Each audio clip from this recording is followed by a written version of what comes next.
ما عنديش اي مانع، بس الاول هعدي على الكافيه اشوف اخبار الشغل ايه واجيلك طيران على الديسكوتيك نتعشى سوا. بتقول ايه؟ هنعمل ايه بعد العشاء؟ يا حبيبي انا يا حياتي بعد العشاء بيحلى الغرام والفرفشه.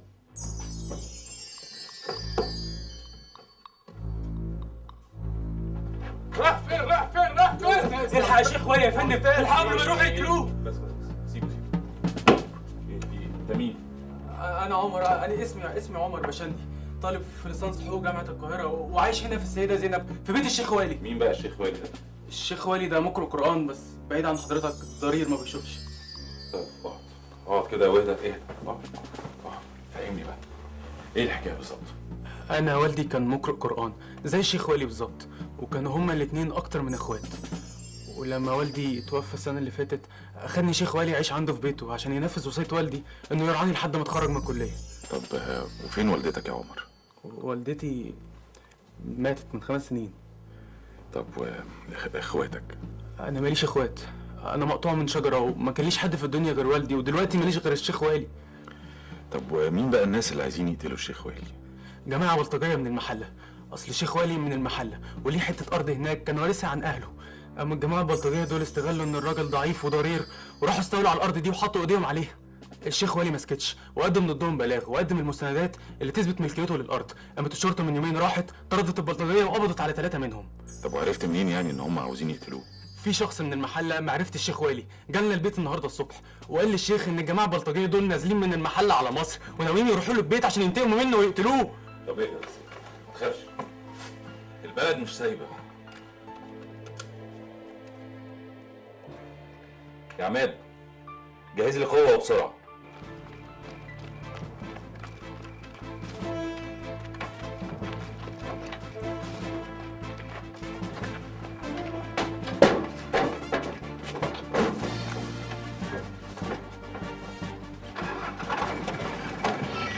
الأمن المركزي يتحرك للموقع. زمانهم جايين يا ابني على وصول. يبقى كده جايين لأعضائهم يا سيدنا الشيخ. يوم مؤاخذة الصواب بتوح محدد على بدلك واحنا ناقص كتير. كل رجالة المنطقة واقفين تحت عشان يحموك. هو جم النهارده يبقى جايين لأعضائهم. شيخ والي انا رحت القسم قدمت بلاغ والشرطه جايه ورايا. بارك الله فيك يا عمر يا ابني، بارك الله فيك، بارك الله فيكم يا رجالي، كلكم رجالي. تعبت يا رجاله، بيدهم كل دول عشان راجل ضرير. وسع اليوم.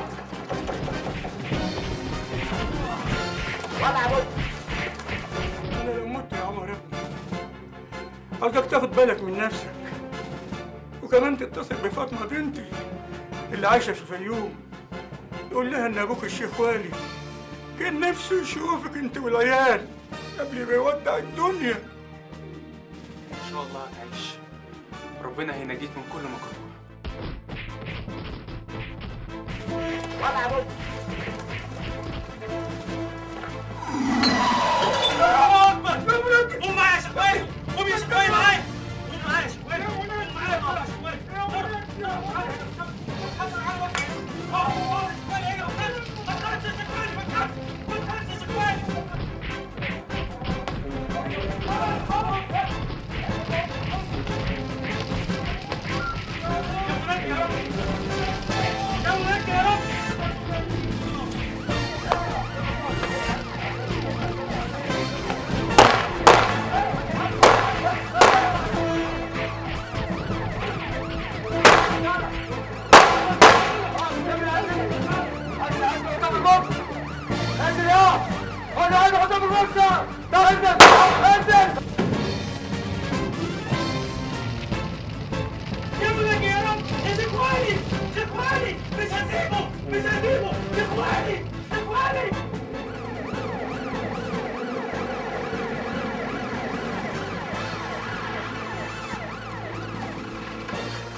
شايفه الفرحه في عينين الاولاد وانت بتديهم حصه الموسيقى. والله وانا كمان ببقى مبسوطه جدا، وبجد بلاقي نفسي معاهم واحنا عايزين نغني ونتنطط. هعمل ايه طيب؟ بس يا بنتي هو يعني من غير مقابل.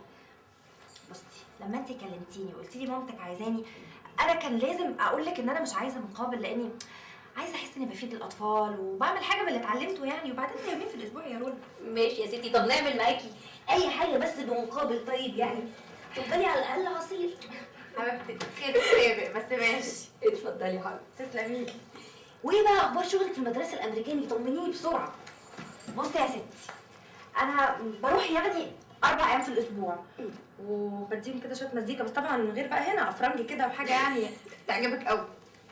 تمام يا ستي، بس اوعى يكون برضه من غير مقابل. لا طبعا بالدولار، ده انا متضايقه جدا يعني. لا مية كده تمام قوي. بس تعالي بقى قولي لي يعني ايه اخبار العاطفه؟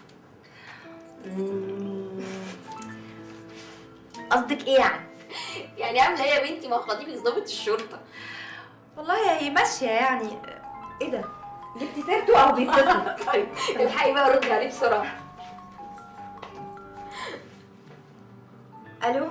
ايه يا منى؟ ايه يا حبيبتي؟ اسف والله يا منمون، مش هقدر اشوفك النهارده يا روحي. عارف يا حبيبتي والله ان باباكي مستنيني النهارده على العشاء، بس اعمل ايه غصب عني.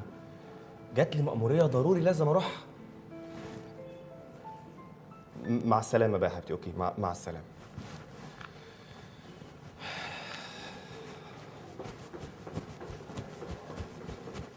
وسع يا ابني.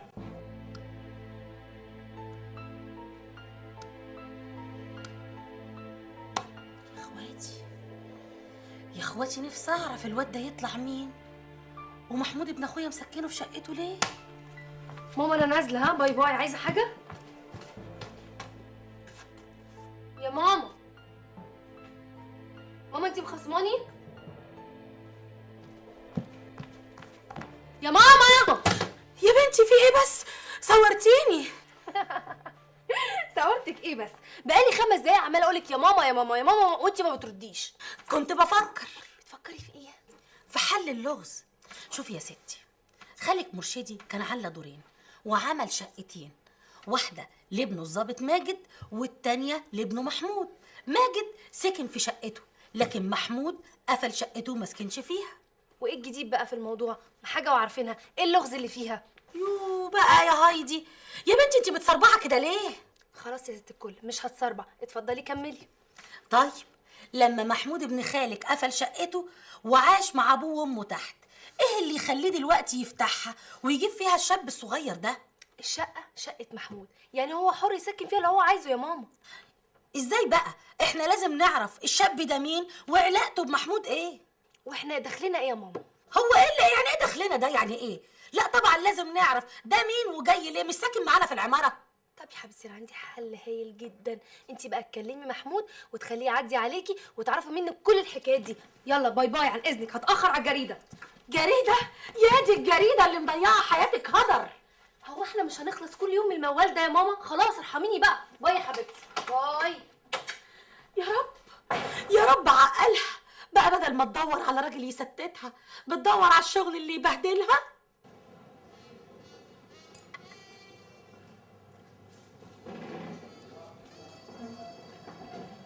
معقولة ماجد باشا بيتغدى عندي؟ يا دي النور يا دي النور.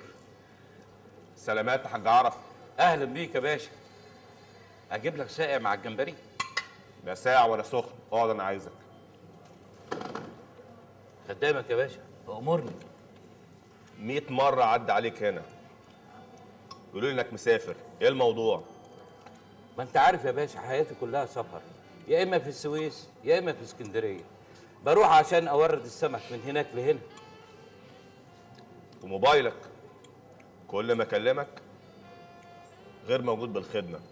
أنا آسف يا باشا، أنا غيرت الرقم من غير ما أقول لك، بس إن شاء الله هديك الرقم الجديد.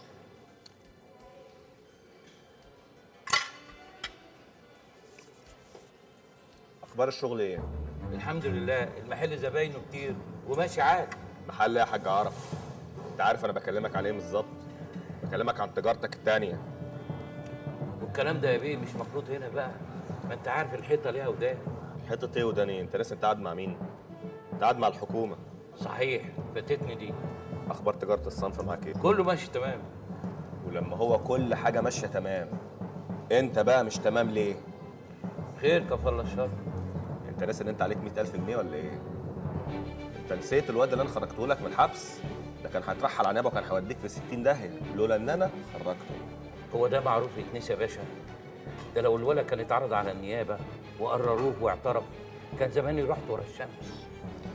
ولما انت عارف كده كويس استعبطت ليه بقى؟ بشرفي كنت ناسي، لكن انتهت ولقيناها. بكره زي دلوقتي هتعدي هتلاقي المبلغ موجود وفيه بوسه. اطلب لك استاكوزا؟ ماشي لما اشوف. لا حول ولا قوة إلا بالله. يعني سيادته اعتذر عن الحضور. ايوه يا بابا. وأنا اللي قفلت المحل بدري وعديت اشتريت عشا بالشيء الفلاني عشان يبقى عيش وملح وهو يعتذر. انت كل اللي همك فلوس العشاء وبنتك اللي مخطوبه بدبلتين بقالها 3 سنين وما احناش عارفين يتم جوازها امتى. الله، في ايه بقى يا ماما؟ ما قلنا خلاص، انا اتكلمت مع ماجد وقال لي كام شهر جايين هنكتب الكتاب ونتجوز، خلاص بقى. قديمة، ما عدناش ناكل من الكلام ده.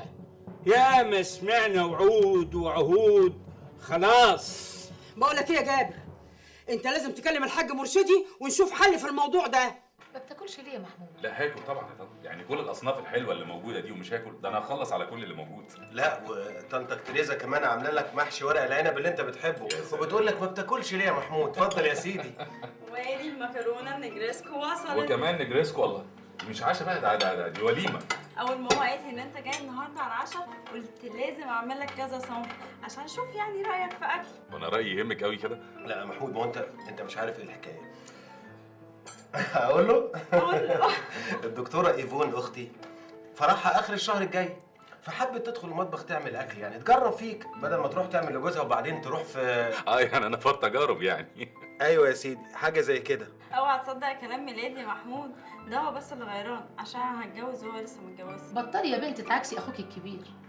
ما قلتليش يا محمود الحاج والحاجه رجعوا من العمره ولا لسه؟ راجعين بكره ان شاء الله يا طنط. اوعى تنسى يا محمود اول ما يجوا من السفر تقول لهم ان انا عازمهم على فرحي.